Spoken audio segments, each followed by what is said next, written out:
Good day everyone. Hope you are all doing good. This video will give you the summaries of the Book of the Duchess and the Legend of Good Women. Let's get started.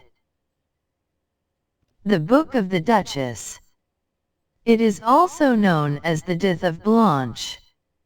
It is assumed to be written after September 12, 1368, when Blanche of Lancaster died. Some evidence suggests that Chaucer wrote the poem in the memory of the death of Blanche of Lancaster, wife of John of Gaunt, who was Chaucer's patron. Some evidences also reveals some handwritten notes of John Stow, indicating that the poem was written at John of Gaunt's request. It belongs to the dream vision genre. It's an elegy for the death of Blanche. We can expect questions in net exam like, who is the patron of Chaucer? Or whose handwritten notes reveals that the poem was written at John of Gaunt's request.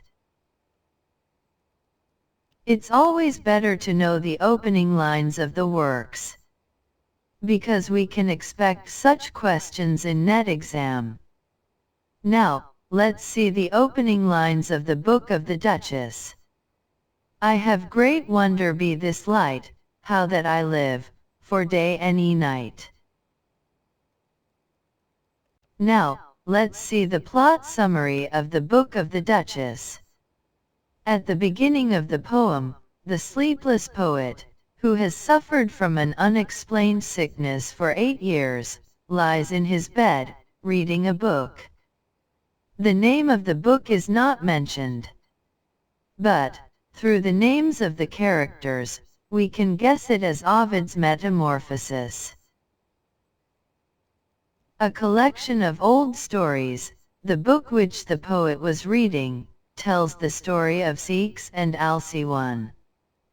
The story tells of how Ceyx lost his life at sea, and how Alcyone, his wife, mourned his absence. Unsure of his fate, she prays to the goddess Juno, the goddess of marriage and childbirth, to send her a dream vision. Juno sends a messenger to Morpheus, god of sleep and dream, to bring the body of Ceyx, with a message to Alcyone. The messenger finds Morpheus and relays Juno's orders. Morpheus finds the drowned Ceyx, and bears him to Alcyone 3 hours before dawn. The deceased Ceyx instructs Alcyone to bury him, and to cease her sorrow, and when Alcyone opens her eyes Ceyx has gone. The poet stops relaying the story of Ceyx and Alcyone, and he wished that he had a god such as Juno or Morpheus, so that he could sleep like Alcyone. Lost in the book and his thoughts, the poet suddenly falls asleep with the book in his hands. He states that his dream is so full of wonder, that no man may interpret it correctly. He begins to relay his dream. The poet dreams that he wakes in a chamber, with windows of stained glass depictions of the tale of Troy, and the walls painted with the story of the romance of the rose. He hears a hunt, and leaves the chamber, and inquires who is hunting. The hunt is revealed to be that of Octavian. The dogs are released, and the hunt begins, leaving behind the poet, and a small dog that the poet follows into the forest.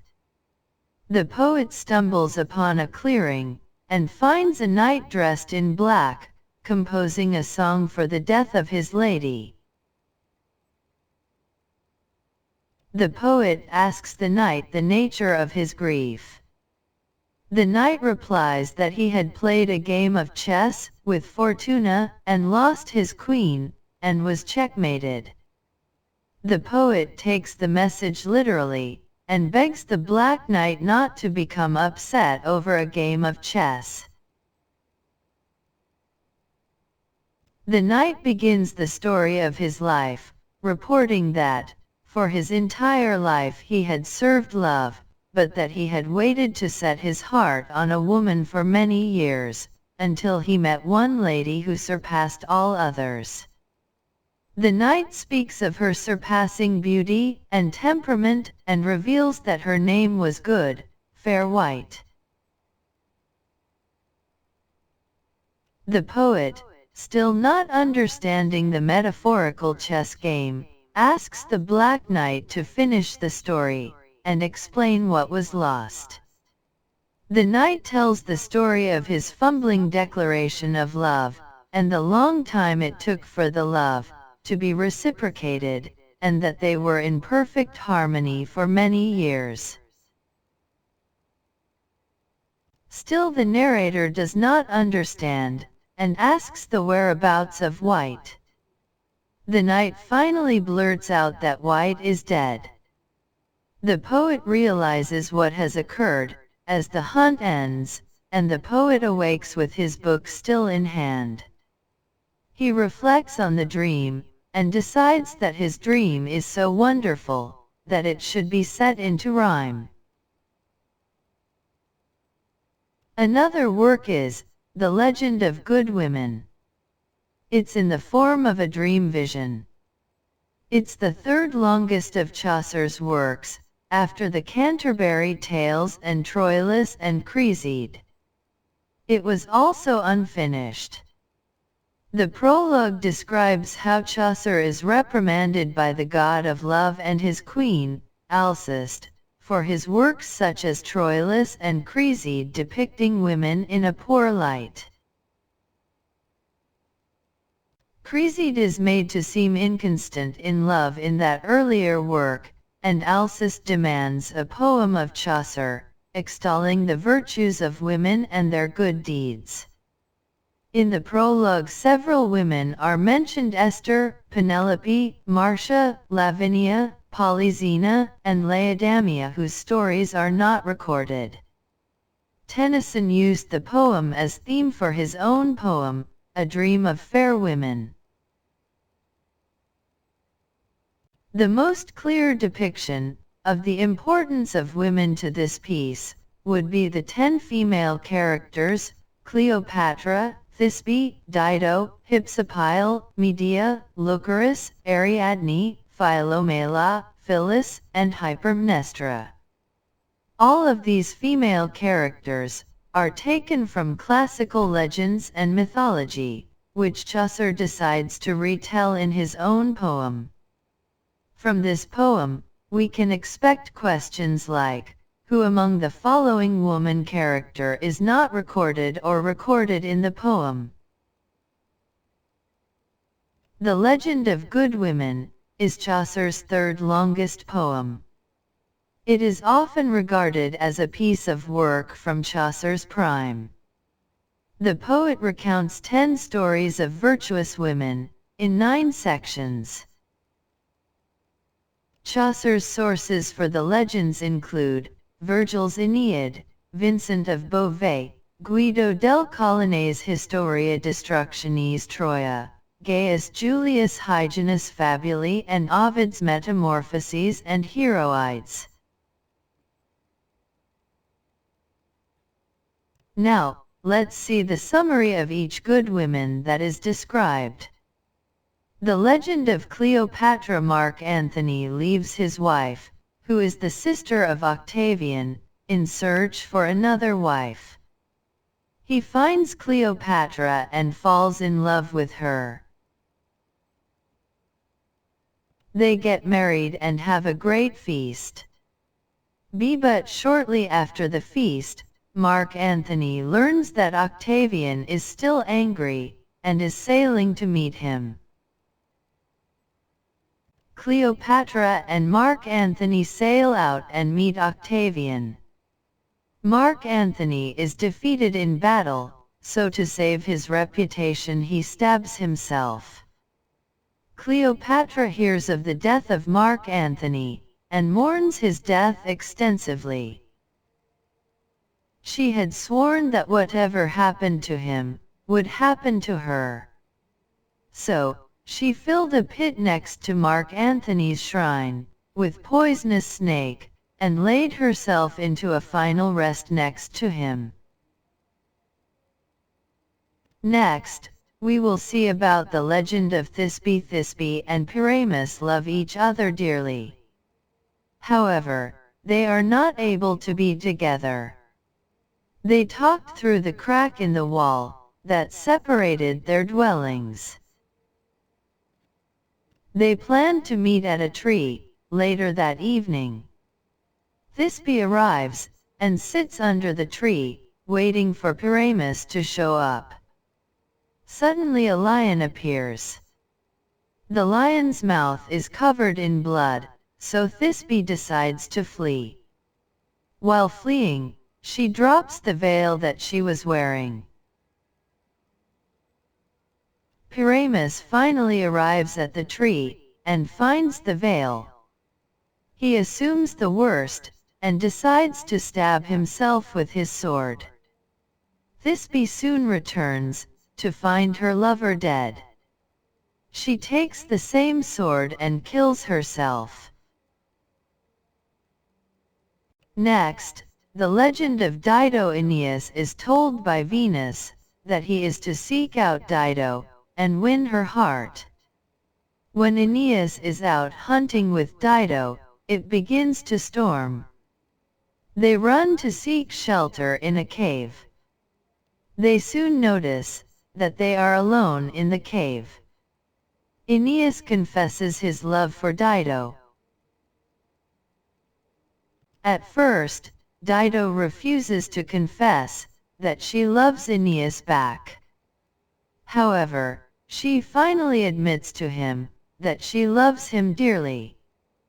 Aeneas begins to court Dido, but eventually he loses interest in Dido.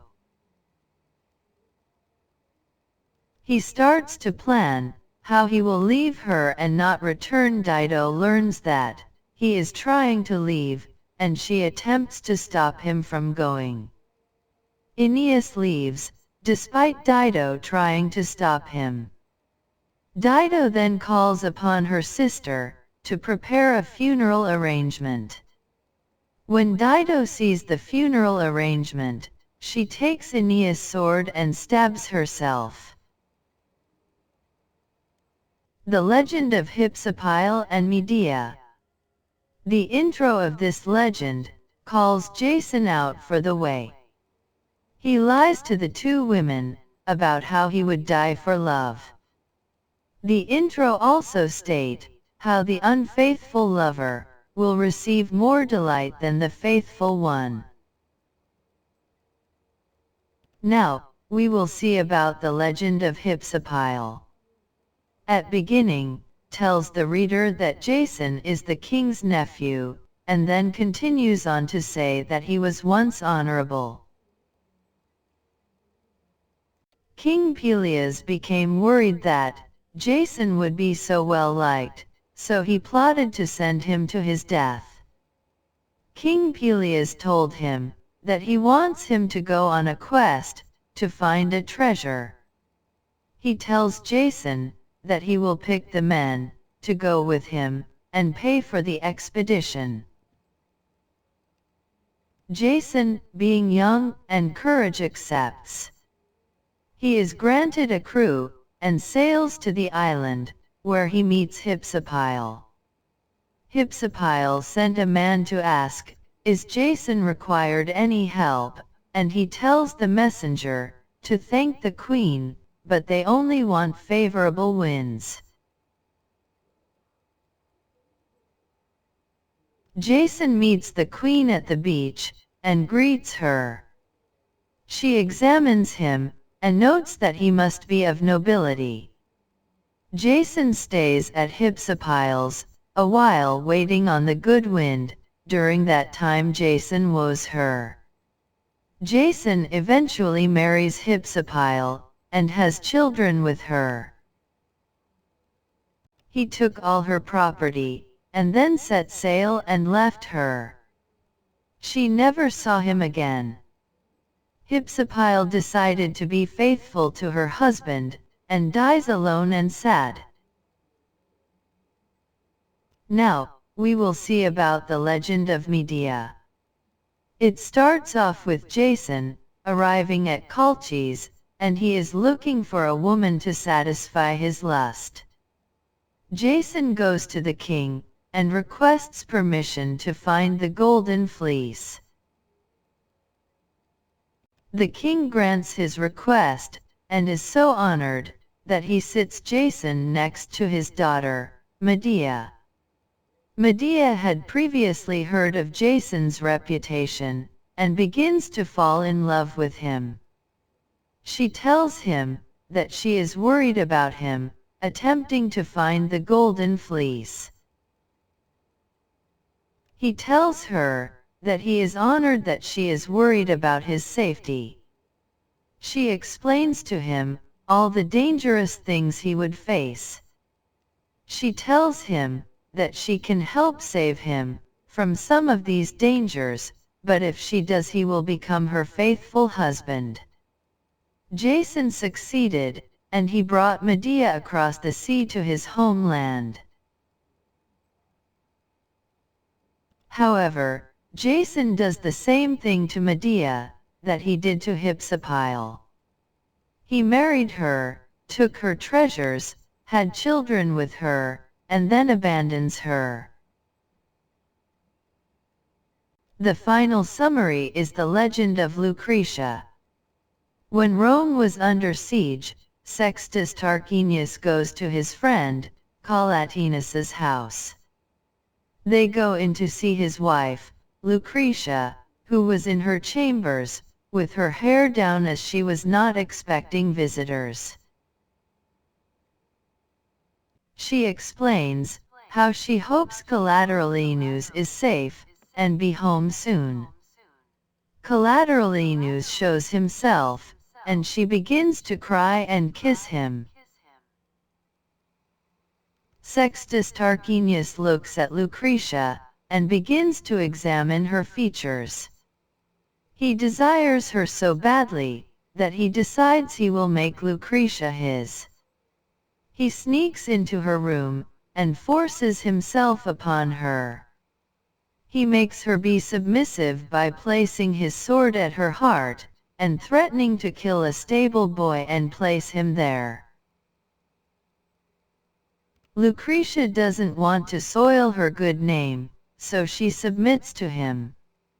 After the act, Lucretia calls her husband, ladies, and parents.